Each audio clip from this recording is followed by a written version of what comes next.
히브리서 1장 1절부터 3절까지 함께 보겠습니다. 마이크 목소리 괜찮나요?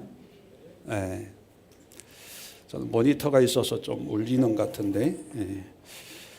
자, 1장 1절부터 3절까지 우리 내용 생각하면서 천천히 함께 합독합니다. 시작.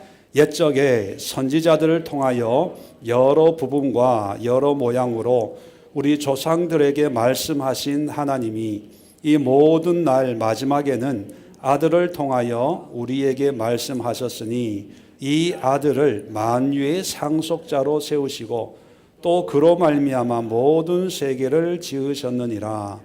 이는 하나님의 영광의 광채시요 그 본체의 형상이시라. 그의 능력의 말씀으로 만물을 붙드시며 죄를 정결하게 하시는 일을 하시고 높은 곳에 계신 지극히 크신 이의 우편에 앉으셨느니라. 아멘. 자, 지난 시간에 이제 서론을 우리가 함께 공부를 했습니다. 이제 본론으로 이제 들어가는데,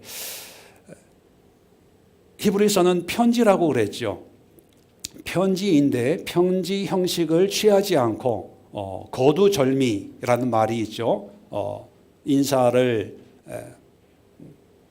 이제 거치지 않고 단도직입 본론을 먼저 이야기하고 있습니다. 왜 그럴까요?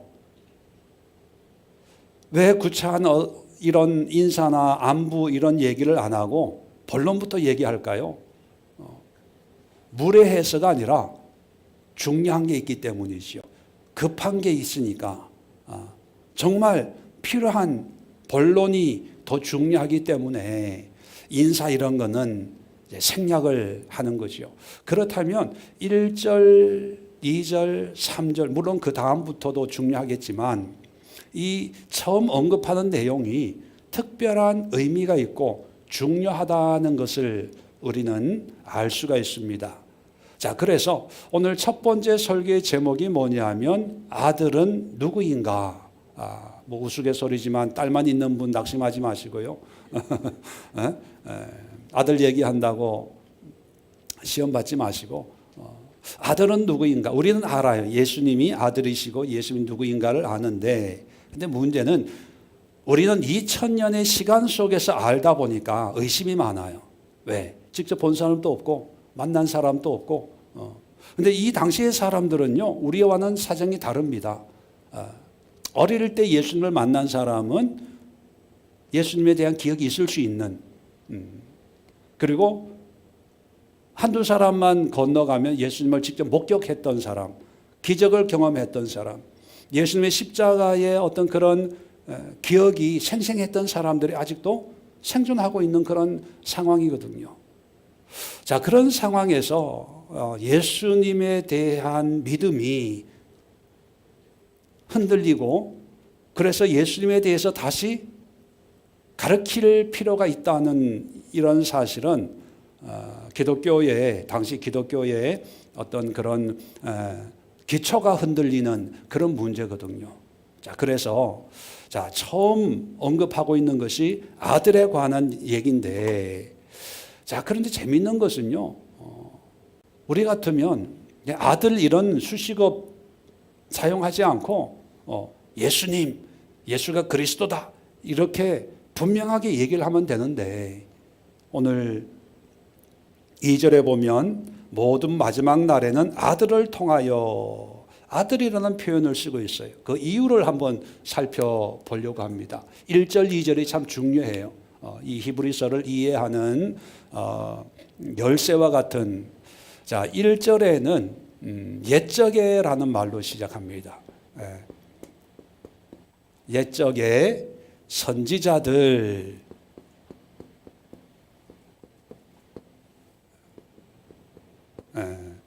여러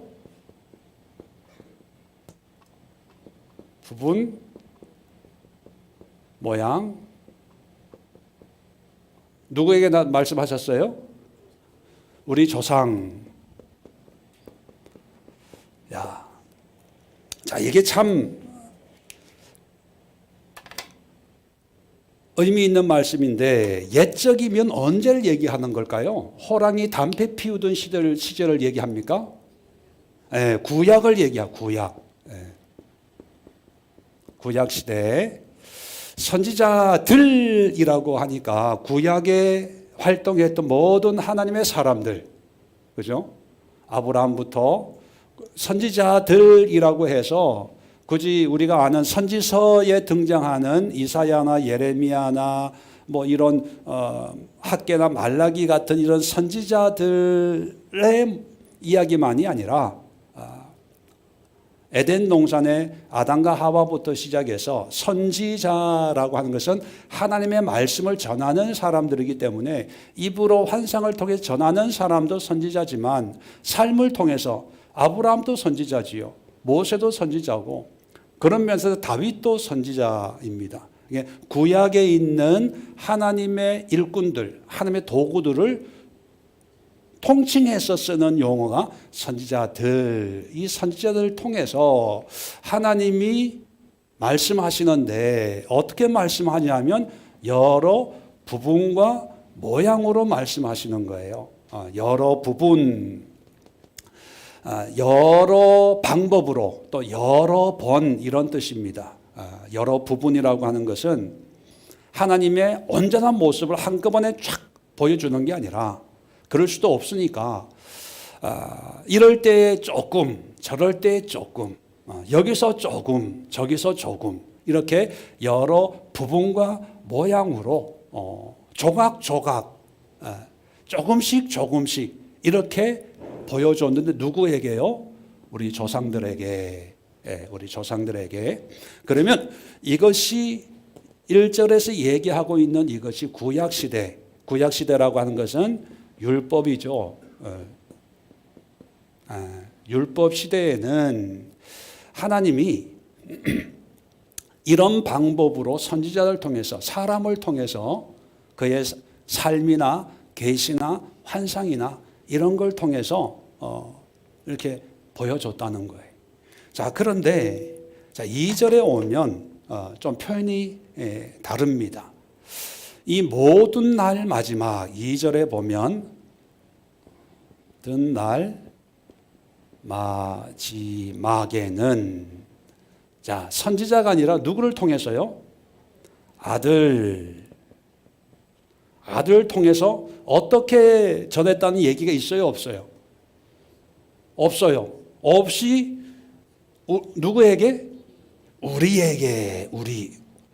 좀 크게 썼습니다. 우리. 자, 구약 시대에는 이렇게 좀 복잡해요. 구약 시대의 선지자들, 복수형이 여러 사람들, 또 여러 부분이. 근데 우리 조상들이 하나님을 알려면 어떻게 알아야 될까요? 여러 사람 만나야 되고 여러 부분을 공부해야 돼요. 그러니까 여러분 그러면서 구약 시대 안 태어난 게 참 감사합니다. 지금 또 이렇게 힘든데 구약에 태어났으면 이분들 다 공부해야 되고 이런 모든 상황, 여건 이런 걸 다 공부해야 믿음 생활을 한다고 하면 누가 신앙생활 그렇게 쉽게 하겠어요. 그런데 이 유대인들은 그래서 열심히 공부하고 성경 말씀을요 다 암송하고요.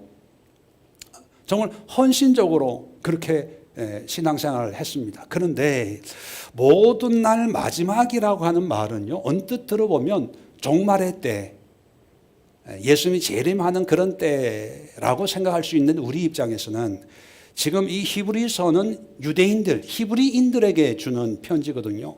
그러면 이 마지막 날 마지막이라는 표현은 유대인들에게는요 우주의 종말이 아니라 메시아가 오는 날이에요. 메시아의 임하시는 날. 유대인들의 종말 개념입니다. 우리의 종말 개념이 아니고. 자, 메시아가 오면 유대인들은요 메시아가 모든 세상을 새롭게 한다고 믿어요. 그래서 옛날에 모든 불의한 것은 다 끝나고 완전히 새로운 하나님이 통치하시는 그런 하나님의 나라가 메시아가 세우실 거다. 그런 개념으로 모든 날 마지막이라고 하는 것은 메시아가 오시는 날. 그러면 이 히브리서 저자는 메시아가 누구라고 믿고 있어요? 예수님이죠. 그러면 예수님이 오신 그 상황, 그래서 예수님의 성육신, 예수님의 초림, 뭐 이런 의미를 가지고 있습니다. 그래서 이게 구약이라면 그러면 이것은 뭐라고 생각하면 될까요? 네, 신약 시대. 네, 신약 시대에는 그런 뜻입니다. 자, 신약 시대에는 하나님이 어떻게 말씀하셨냐 하면 아들을 통해서 말씀했대요. 구약에는 선지자들인데 복수형인데 여기는 아들 단수형이에요. 그러면 이 아들은 곧 누구를 지칭합니까? 예수죠. 그런데 아까도 얘기했지만 아니 아들이라고 표현 쓰지 말고 예수라고 하면 간단한데 왜 아들이라는 표현을 쓰냐는 거예요. 요즘 전도하다 보면 어떤 분들은 그런 생각을 합니다. 교회 기독교는 신을 두 사람을 믿는 것 같다고. 그게 무슨 말이냐 물어보면 하나님도 믿고 예수도 믿고 두 분이 같은 분입니다. 그러면 그런 게 어디 있냐고. 하나님은 아버지고 예수님은 아들인데 아버지와 아들이 어떻게 같냐. 우리 문화에서는 충분히 그렇게 이해할 수 있는 그런 여지가 있습니다. 그런데 이 글은 우리 이방인들, 대한민국 사람에게 읽으라고 준 게 아니고 유대인들 또 유대적인 개념을 가지고 있는 그런 사람들에게 이해하기 쉽게 설명하는 방법이거든요. 그래서 왜 성경은 예수님과 하나님과의 관계를 우리는 삼위일체 뭐 신학적인 개념도 있는데 왜 굳이 하나님과 예수님의 관계를 헷갈리게 아버지와 아들로 그렇게 설명을 하냐? 뭐 이게 항의하는 분이 있어요. 왜 헷갈리니까? 아버지인데 아들이고, 그런데 아버지나 아들은 똑같다. 하나님이나 예수님은 똑같다. 그러니까 근데 여기에는 우리가 좀 기본적인 성경에 대한 이해가 좀 필요합니다. 왜냐하면 성경은 하나님에 관해서 인간의 언어로 인간들에게 소개하는 책이 성경이잖아요. 만약에 영이신 하나님이 영적인 표현만 계속했다면 우리가 이해할까요? 뭐 쉬운 예로 미국 사람이 영어로 뭐 이렇게 써가지고 여러분들 나눠줬어요. 그럼 얼마나 이해하겠어요? 이해를 못해요. 그래서 이해시키려면 우리 언어로, 우리 문화로, 우리 의식으로, 눈높이로 설명을 해야 이해가 되거든요. 자, 그래서 하나님이 이 예수라고 하는 이 존재를 우리에게 소개를 해야 되는데 하나님의 방법으로 소개한 것이 아니라 당시 유대 문화에 아주 익숙해져 있는 아버지와 아들의 관계로 설명을 하는 거예요. 그러니까 하나님과 예수님이 아버지와 아들의 관계가 아니고 하나님과 예수님의 관계를 아들과 아버지로 설명해 주는 거예요. 그래서 김세윤 박사님, 우리 믿음이란 무엇인가 그 책을 쓴 김세윤 교수님은 이것을 그림 언어다 이런 표현을 써요. 그림 언어. 이미지로 우리에게 이해하기 쉽게. 그래서 왜냐하면 왜 딸도 아니고 아들로 그러면 이미지 언어를 썼냐. 그것은 이 아들이라는 개념이 유대 사회에서 가지고 있는 특별한 의미가 있기 때문입니다. 네 가지 특별한 의미가 있는데요. 이 아들이라고 하는 것은 첫 번째는 뭐냐면 상징성이에요. 야, 우리가 구약 인물들 보면 눈의 아들 여호수아, 누구의 아들 아무개 뭐 이런 표현을 쓰잖아요. 왜 그 가문이나 족보를 앞에 두냐 하면 그 가문의 어떤 대표성, 상징성 그런 의미를 이 아들이 가지고 있어요. 그래서 예수님이 하나님의 아들이다라고 하는 것은요.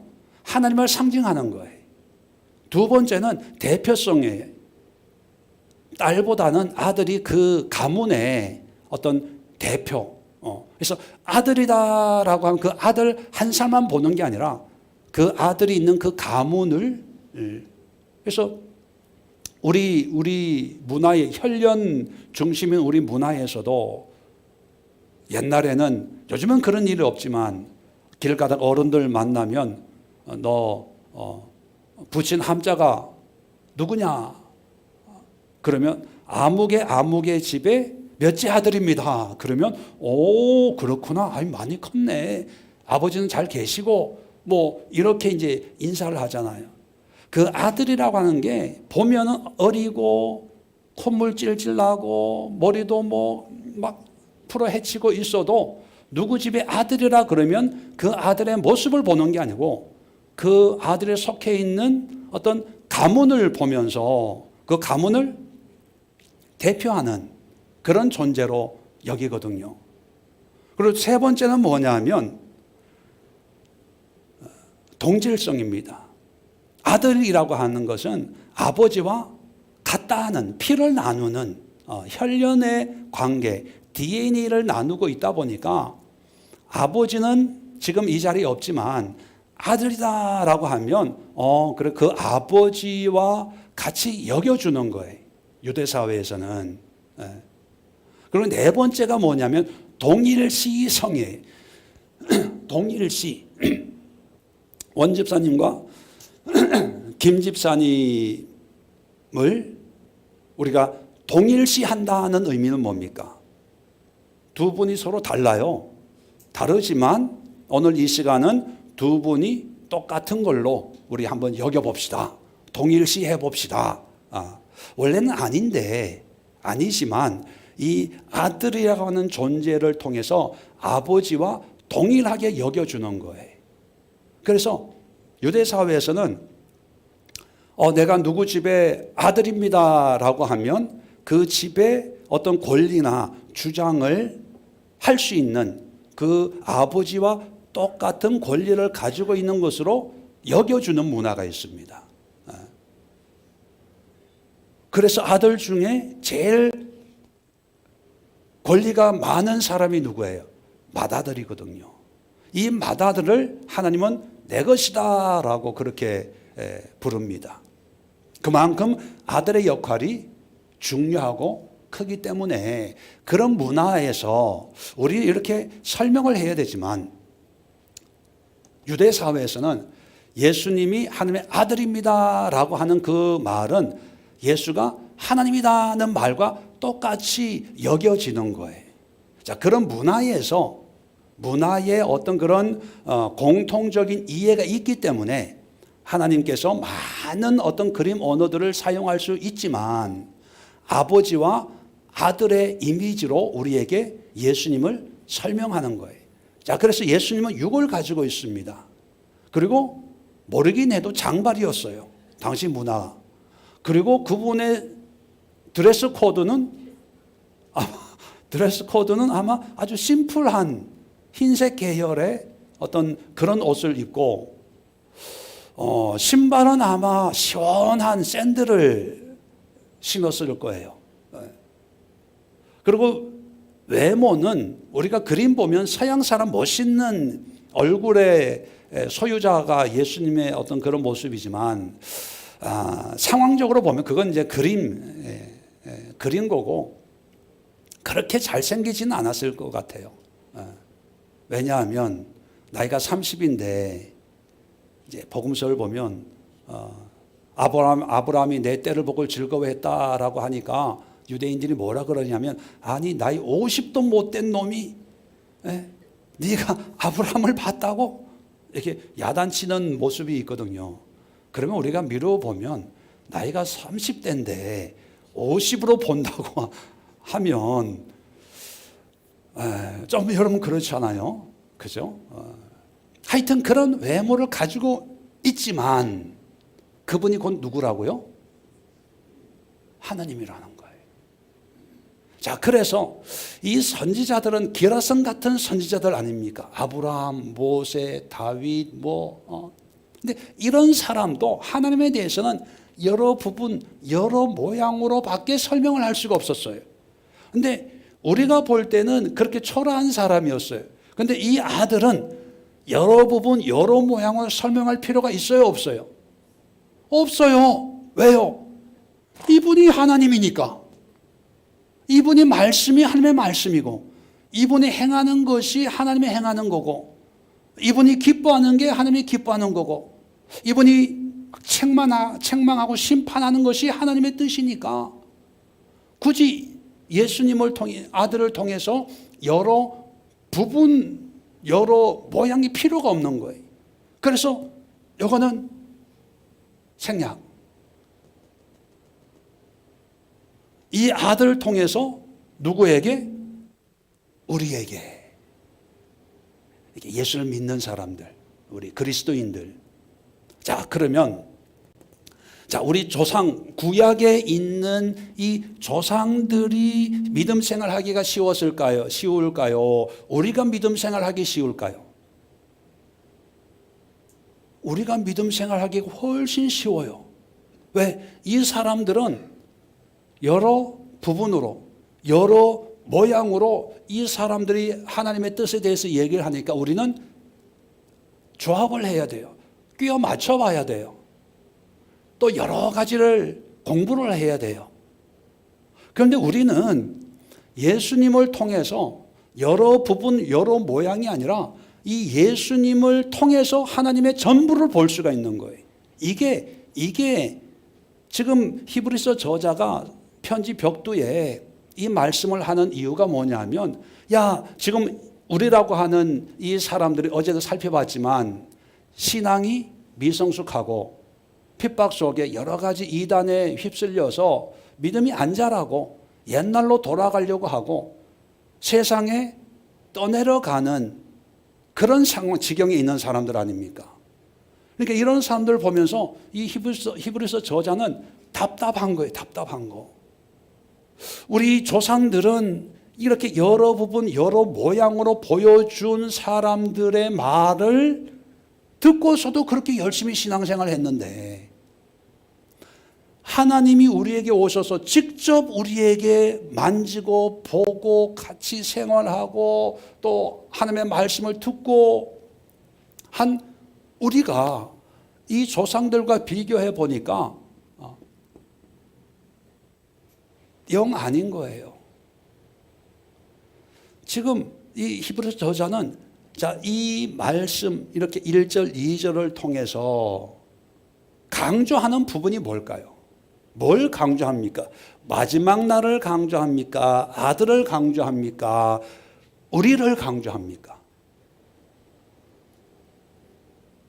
아들을 강조하는데 강조하는 목적이 뭐예요? 우리예요, 우리.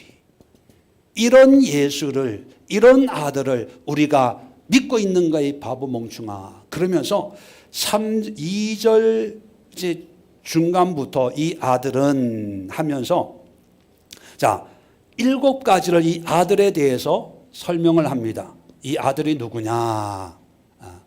아들. 보세요. 이 아들을 첫 번째 만유의 상속자로 세우시고, 두 번째 모든 세계를 지으셨느니라 창조주로 말씀하시고요. 3절에 영광의 광채. 네 번째 그 본체의 형상. 그리고 5번째 능력의 말씀을 만물을 붙드시고, 6번째 죄를 정결하게 하시고, 마지막 7번째 뭡니까? 높은 곳에 계신 지극히 크신 이의 우편에 앉아 계시니라. 7번. 7가지를 이 아들에 대해서 얘기를 해요. 유대 문화에서 7이라는 숫자는 특별한 숫자거든요. 완전수, 완벽한, 충만한 수. 다시 말하면 이 아들에 대해서 더 이상 설명할 수 없을 정도로 이 아들은 이런 분이다라는 것을 얘기해요.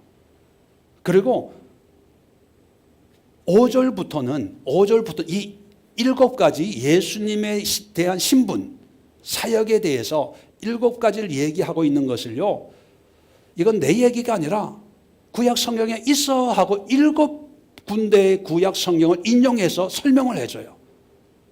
얼마나 체계적입니까? 자, 아들에 대해서 이렇게 철저하게 우리에게 소개해 주면서 이 아들이 창조주시고 하나님이시고 영광이시고 영광의 본체이시고 죄를 사해 주시고 그리고 하나님 보좌 우편에 앉아 계신 분이야. 이분이 장발하고 흰옷 입고 샌들 신고 우리와 같이 먹고 마시고 그게 하나님이야. 그 모습이야. 그 모습을 우리가 보는 거야, 이 바보 멍충아. 그런데도 믿니 안 믿니 그러고 좋니 안 좋니 그러고 힘들다 어렵다 그러고 믿음이 잘한다 안 잘한다 그러냐 이 바보야. 뭐 이런 얘기해.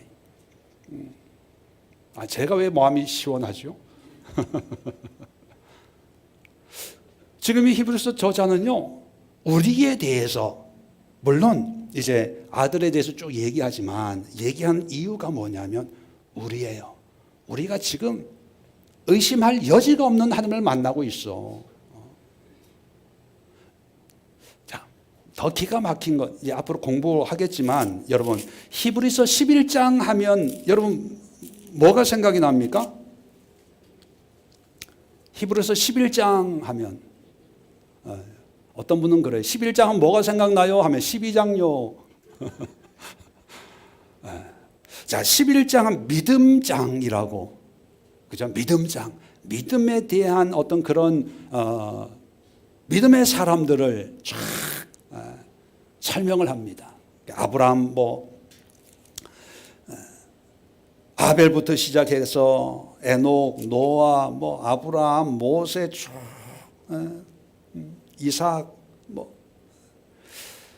그래서 어떤 분들은 그런 얘기를 해요.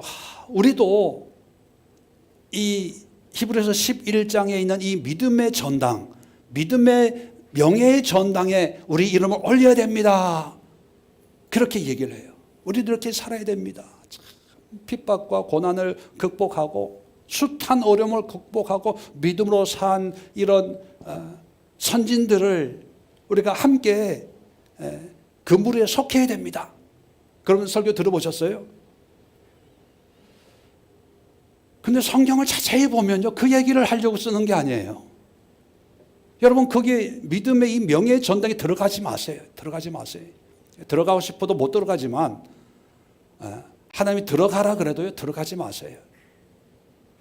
우리가 성경을 바르게 이해하고 바르게 인식하고 있어야 되는데 그냥 겉보기에 좋은 것만, 누가 믿음장, 믿음의 전당 이런 용어를 만들어 놨는지 모르지만 그런 단어가 우리의 머릿속에 먼저 들어와 있다 보니까 이 성경이 얘기하려고 하는 의도에 대해서는 관심이 없고 그냥 아브라함에 대해서, 모세에 대해서, 다윗에 대해서, 에녹에 대해서 이런 믿음을 가집시다. 자, 히브리서 11장 쭉 와서 37절부터 봅시다. 돌로 치는 것과 톱으로 켜는 것과 시험과 칼로 죽임을 당하고 양과 염소의 가죽을 입고 유리하며 궁핍과 환난과 학대를 받았으니 이런 사람은 세상에 감당하지 못하느니라. 그들이 광야와 산과 동굴과 토굴에 유리하였느니라. 자, 이런 절박한 핍박 속에서도 믿음으로 살았다, 이걸 얘기하는 거거든요. 여기까지만 보면 참 은혜로워요. 근데 그 다음을 보세요. 자, 39절입니다. 밑줄 쳐놓어도 돼요. 자, 이 사람들은 누굽니까? 지금까지 얘기하는 건 믿음으로 산 사람, 모든 사람들은 다 믿음으로 말미암아 증거를 받았으나, 그러나예요. 약속된 것을 받지 못하였으니, 자, 믿음으로 말미암는 증거는 받았지만 약속된 것, 약속이 뭘까요? 조금 있다가 자, 약속된 건 못 받았대요. 이 사람 못 받은 사람들이에요. 자, 40절입니다. 이는 왜 그러냐 하면 그런 뜻이죠. 하나님이 누구를 위해서? 우리를 위해서, 우리를 위해서 더 좋은 것을 예비하셨은즉, 누가 아니면? 우리가 아니면, 우리가 아니면 그들은 누굽니까? 믿음의 조상들, 믿음의 선진들, 믿음의 명예 전당에 이름을 올린 사람들, 그죠? 그들로 온전함을 이루지 못하게 하려 하심이라. 자, 믿음의 전당에 있는 사람은 지금 온전하다는 거예요? 온전하지 못하다는 거예요? 온전하지 못해요. 뭐가 없어서? 약속이 없어서, 약속이. 그럼 그 약속이 뭐냐는 거예요. 그 약속이 뭐냐면 예수님이에요. 예수님. 아브라함 대단해요. 에녹 대단해요. 다윗 대단해요. 믿음의 전당에 있는 이 사람 한 사람은 다 대단해요. 그런데 이 사람들은요, 믿음, 여러 부분, 여러 모양으로 선지자들 말씀해 준 그것을 믿음으로 이렇게 산 거예요. 대단하죠. 그러니까. 그런데 우리는 이런 여러 부분, 여러 모양의 그런 선지자가 전해준 믿음이 아니라 하나님이 직접 우리에게 나타나서 우리를 만나서 말씀해 주는 거예요. 그것을 우리는 믿는 거예요. 그러니까 위의 수준이 11장 1절에 있는 믿음의 명예 전당에 올랐던 사람들의 삶의 모습이에요. 이렇게 살아도 뭐 감사하죠. 대단하죠. 그런데 이분들도 대단한데 더 대단한 사람이 있어요. 누구예요? 우리. 왜 대단합니까? 하나님이 직접 아들로 표현했지만 실질적으로는 하나님이잖아요. 아들에 대해서 7가지로 우리가 설명하고 있는 게 바로 하나님 영광의 본체시다. 이분이 우리에게 와서 우리를 만나줬으니까 이 사람들이 우리를 보면 부러워한다, 무시한다? 부러워해요. 왜? 자기네들은 이런 온전함을 누리지 못했는데. 왜 온전함을 누리지 못했어요? 그냥 조각조각 보여주는 것으로도 믿음으로 이렇게 방황하고 유리하고 핍박하고 톱에 키고 칼에 찔리고 죽고 이런 걸 참았는데, 얘네들을 보니까 조각조각이 아니라 완전한 실상을 보고 신앙생활 하는 거예요. 그러니까 이분들이 우리를 보면, 야, 부럽다. 우리는 이걸 모를 때는 우리는 이분들 보면 부럽다. 내 이름도 믿음의 명예 전당에 좀 어떻게 좀 이름을 한번 올려볼까 했는데, 이분들은요, 그게 아니고, 야, 내 이름 여기 좀 너희들 중에 내 이름도 좀 집어넣었으면 좋겠어. 이분들 우리를 부러워해요. 왜? 우리가 온전한 믿음을, 온전한 신앙을 가질 수 있는 사람들이니까. 그러니까 11장의 내용이 그런 내용이에요. 나중에 한번 다시 우리가 공부하겠지만, 그러니까 지금 예수님을 믿고 신앙생활하는 우리가 얼마나 복되고 얼마나 은혜고 얼마나 행복한 사람들인가, 이걸 깨달아라 이 바보들아. 여러분들은 예수님으로 기뻐하고 즐거워합니까? 이런 예수님을 내가 믿고 있다는 내 자신이 대견해 본 적 있으세요? 얼굴이 왜 그렇게. 자, 결론적으로 말씀을 드리면, 유대인들은요, 선지자들로부터 여러 모양으로 어떤 하나님에 대해서 말씀을 받는 그런 역사와 전통을 자랑하다 보니까 메시아가 어떤 사람일까? 아브라함 같은 사람, 다윗 같은 사람이라고 생각을 했어요. 그래서 그런 모세 같은 이런 선지자가 오지 않을까. 그래서 세례 요한이 광야에서 회개 세례를 베풀 때도 검증하러 오는 거죠. 네가 그리스도냐? 네가 엘리야냐? 네가 그 선지자냐? 그래서 나는 아니다. 내 뒤에 오시는 분의 신발끈 들기도 합당하지 않다. 또 예수님의 어떤 그런 사역을 보면서 사람들은 이러쿵저러쿵 해요. 그래서 예수님이 물어보죠. 사람들이 나에 대해서 뭐라 그러냐? 예, 엘리야라 그러고 그리스도라 그러고 뭐 세례 요한이 다시 살아왔다고 뭐 그런 얘기를 하던데요. 그런 얘기를 하는 걸 보면 당시 사람들은요, 메시아를 선지자들과 같은 모양으로 생각을 하고 기다리고 있었어요. 근데 정작 하나님은 선지자로 오시는 것이 아니라 아들로 하나님의 본체로 이 땅에 오셨어요. 그런데 하나님의 영광으로 오셨으면 누구나 다 믿었겠죠. 한 사람도 빠지지 않고 다 믿었을 텐데, 하나님인데 하나님의 영광의 본체 그 모습으로 오면 좋긴 좋지만 다 죽어요. 왜? 하나님은 죄를 용납하지 못하니까. 그 광채에 다 타서 아마 다 죽었을 거예요. 근데 하나님은 예수님의 모습으로 마구간에 구유에 나사렛에 오셨죠. 베들레헴에 오셔서 나사렛에서 성장하시고 갈릴리 주변을 다니면서 복음을 전하셨습니다. 그러니까 사람들은 무시하고 부정하고 결국은 죽였죠. 그런데 죽은 지 사흘 만에 다시 살아나시고 승천하셔서 오늘 본문에서 얘기하고 있는 것처럼 하나님 우편에 앉아 계신 그런 하나님으로 예수님은 하늘 보좌로 돌아가셨습니다. 이제 문제는 이런 예수님을 믿는 우리예요. 우리가 어떻게 하나님의 백성으로 살아낼 수 있을까?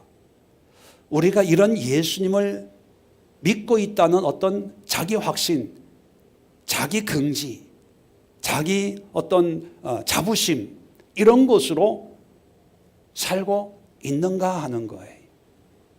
그래서 어제도 말씀드렸지만 히브리서 저자는요, 처음에 우리가 예수를 안 믿었어요? 아니면 믿는 사람들이에요? 믿는 사람들이죠. 구원 받았다고 은혜 가운데 믿음 생활을 했던 사람들이에요. 근데 지금은 이제 식어버린 상태인 거죠. 자, 이런 사람들에게 다시 너희는 존귀한 자들이야. 귀한 자들이야. 너희 조상들이 너희를 오히려 부러워하는 사람들이야. 근데 왜 그렇게 힘이 없어? 왜 그렇게 기쁨이 없어? 왜 그렇게 당당하지 못해? 조금 힘들다고. 지금 아브라함이 너희들을 보면서 지금 부러워하고 있어. 모세가 너희들을 보면서 너희들의 그 온전함을 부러워하고 있어. 근데 뭐 돈 좀 없다고, 몸 좀 아프다고, 사업이 좀 안 된다고, 되는 일 좀 안 되고, 뭐 자식이 좀 속썩이고, 남편 좀 속썩이고, 아내가 좀 뭐 쇼핑하면 한 뭐 몇백씩, 몇천씩 쓴다고. 보통 그렇게 쇼핑하죠? 그죠? 그거 뭐 그렇게 속상해? 너희는 보통 사람들이 아니야. 그러면 우리 속에 누구도 들어갑니까? 우리도 들어가요, 우리도. 모든 신약의 성도들이 다 저기에 들어가는 거예요. 여러분, 얼마나 가슴 뛰게 많은 1절, 2절만 읽어도 가슴이 막 뛰지 않아요? 아, 내가 내 자신을 잃어버렸구나. 내가 내 존재를 망각했구나. 아, 내가 직접 하나님을 만났는데, 예수님 음성을 들었는데, 예수님의 손을 만졌는데, 물론 기도와 여러 가지 성령의 은혜로, 그죠? 2000년의 시간과 공간을 초월해서 예수를 만졌는데, 그런데 우리는